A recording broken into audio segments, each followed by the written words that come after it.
OTF Jam just guaranteed Lil Durk is never coming home after what he did on the stand today, man. And that's just my opinion.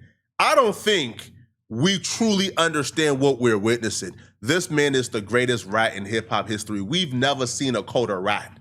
OTF Jam so cold. Brian Steele, who we consider, if you ask any hip-hop fan who the best lawyer in the world, they'll say Brian Steele. Brian Steele, who we widely consider as the best attorney in the world, or more specifically in hip-hop. OTF Jam had Brian Steele flustered. Do y'all truly understand how impressive this is? For somebody as crooked, slimy, nefarious, untrustworthy, sketchy, suspicious as OTF Jam to take that stand and have Brian Steele flustered? So Brian Steele was cross-examining OTF Jam.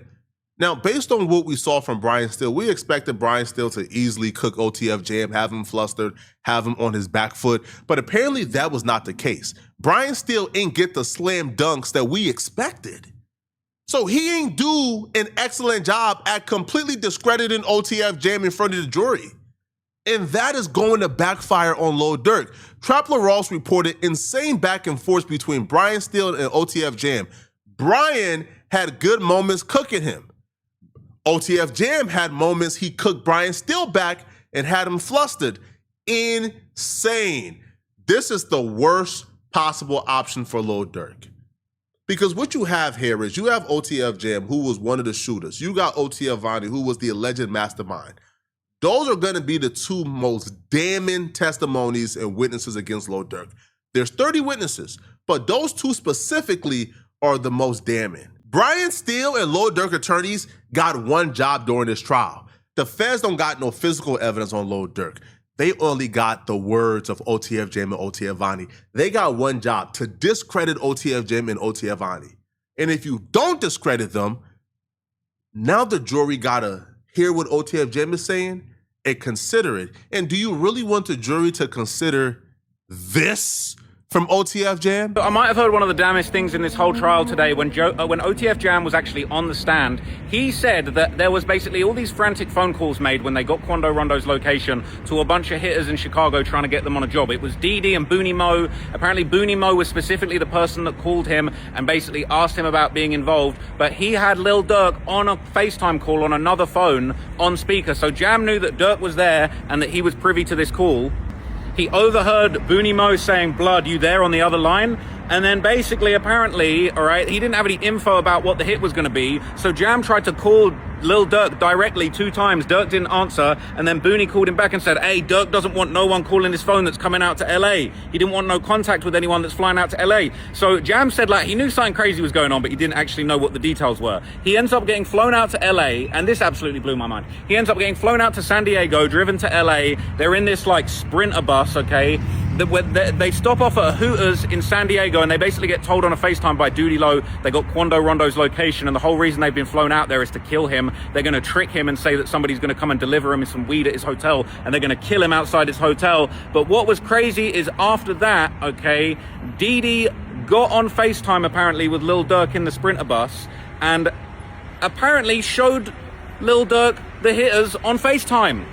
Apparently, Didi turned his phone to show Durk all of the hitters and said, "Yeah, you see the Navy SEALs, all right?" And then Jam basically gave testimony. They said like, what was your understanding of what he meant? He was saying Navy SEALs, they're guys that go on missions. They're guys that go and kill people. He said that he turned the phone so that Lil Durk could see OTF Jam, and Durk basically told Jam, "Yeah, go crazy." And Jam slammed the rakes. He threw GDK and then basically like, you know, threw up the GD sign. He let the court know what that was. The circumstance that Lil Durk is currently dealing with is eerily similar to Aaron Hernandez's second murder trial for the double homicide. Aaron Hernandez, a rising NFL star, got found guilty of one murder of one of his homies, his close friends, who found out that Aaron Hernandez was a homosexual, so Aaron killed him to stop the secret from coming out. He was found guilty of that murder.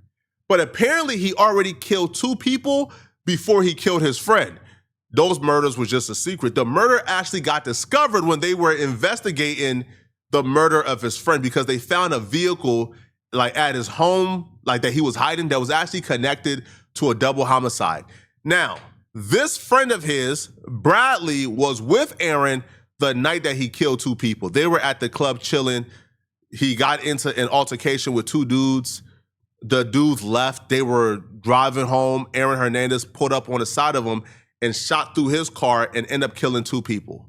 However, the homicide went unsolved because nobody was really speaking, and the only person who witnessed it was this guy right here. So this guy came to trial to testify against Aaron Hernandez during his second murder trial. Now, here's the thing. The prosecutors and their entire prosecution of Aaron Hernandez was based on the credibility of this guy right here.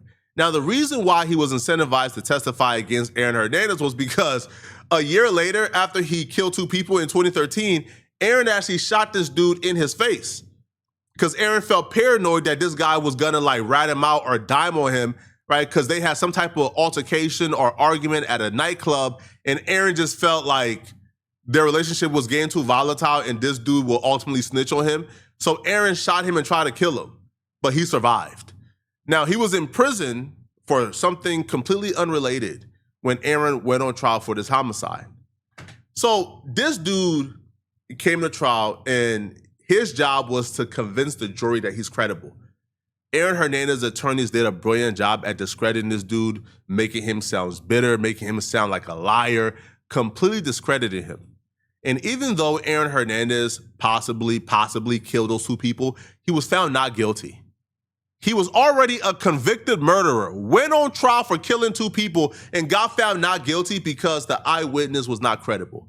So in this particular case, Brian Steele's job, Drew Finley, their job is to make sure that OTF Jam and OTF Vonnie don't come across as credible. So far, it's not working, bruh. All right? Jam sounds hella credible in court. From everybody who's listening, he sounds hella credible. So when OTF Jam took the stand, he made it very clear. He pointed at Durk, he pointed at Didi, he pointed at Lindsay, he said they was all in on the murder and the conspiracy. They're mad, they're big mad. They're so mad that Jam took the stand and is cooking Lil Durk. Durk got cooked by Jam. It was such a bad day. People out here trying to act tough like that's something, okay? But it ain't gonna do nothing. It's not gonna help Durk. It's not gonna stop Jam. Durk literally got pointed out. He looked so disappointed. He looked heartbroken. There were moments where Jam was sort of like, looked like he was low-key like chuckling a little bit, or like they was playing that video of Didi basically where he admitted to being the murder man, and Jam just shook his head and laughed. You thinking you guys cooked yourselves? You talk about I'm the snitch. You guys cooked yourselves. They played back again in the court. I'm not gonna lie. All of these folks out here that say that they love Durk, love Von, they don't love Von as much as I do. I was bopping along to Back Again. It was hard, but unfortunately there was true facts behind those songs, and Durk got pointed out by Jam. Jam was apparently one of the biggest demons out here. He claimed that he murdered 3 people for the BDs there's a third murder that we don't know about yet that we're going to probably find out about. But Jam said that he got blessed into the BDs when he was just 9 years old, okay? It's crazy. So far, OTF Jam just established, Lil Durk told us to do this. He's behind this. He's the mastermind. Don't let him fool you guys. He's the one who told us to do this. But here's the part that I think is the most damning, okay? Well, OTF Jam testified and he poked the hole in Lil Durk's defense. The greatest defense that Lil Durk has is, I'm on trial for murder for hire, but y'all can't tell me what I paid them. How can I be on trial for murder for hire and you guys don't really have the compensation package? What's the murder package, man? All right, like what they got? $100,000, $500,000, $1 million? What did they get? Well, OTF Jam will confess, yeah, he never paid us. He promised us. He kept on, promising, hey, yo, the money gonna hit, the money gonna hit, the money gonna hit. But the money never hit entirely. However, while promising us the big lump sum payment, he was still feeding us money and giving us opportunities because of this murder, which plays into what the prosecutor has been saying, which is Lil Durk gave him music opportunities. Lil Durk gave him certain opportunities based on their role in this murder. One of the opportunities OTF Jam said was Lil Durk put him in a music video and gave him $10,000. OTF Jam will state that he wouldn't have been in that music video if he had committed a murder. That his role in that music video and the opportunity he got was directly correlated to him committing that murder on behalf of Lil Durk. So now they are establishing through Jam the murder for hire. And we were brought back. He did say he was he said there was payment, it was afterwards, and he testified there was discussion about payment after the murder was committed. He also testified to being in a music video called Federal Freestyle, where he was paid $10,000 to be in that music video. And he had never been in a music video, never been on an album before. And the prosecution asked him, do you think you would have been able to be in that video if you weren't a part of this shooting? And he said no, and he even testified he didn't think he would have ever been around. He would have been alive, essentially. But back to the music video, it seemed to be implied that this music video may have been the payment, the way of paying him for the shooting. The alleged murder to hire is coming into play. That's so demoralizing, because in the beginning of this case, even in the opening statement, Lil Durk's attorneys was banging their hand on, if it's a murder for hire, then how much they got paid? That's what they were banging, how much they got paid. Because they thought, well, the prosecutors haven't listed a figure yet, so how can it be a murder for hire? Jam just demoralized that argument. Now, apparently Jam did give a figure. He said $500,000 to $1 million was the supposed, that's how much they were supposed to get paid. I could have told Jam and every shooter involved, man, y'all was getting finessed. If you thought Lil Durk was gonna pay out $1 million for Quando Rondo's cousin getting killed, y'all are out of your mind. That was never gonna happen. But however, Lil Durk paid in other ways, musical opportunities, money here and there. He just kept on delaying and kicking the can down the road for the $1 million apiece, and that never came. Right? So now OTF Jam is here. But here's the mistake that I do believe OTF Jam made, and where I do believe he gave Lil Durk some action. See, OTF Jam started off his testimony amazing and great, which was, hey, I killed 3 people, I'm a murderer, I did this, I did this. He was honest and transparent. And as somebody, like, honestly, if you're listening to that, you believe him because he's being open and transparent. But then OTF Jam started to cap and lie. See, he don't realize his job is to be as credible as possible, even if that makes yourself look crazy.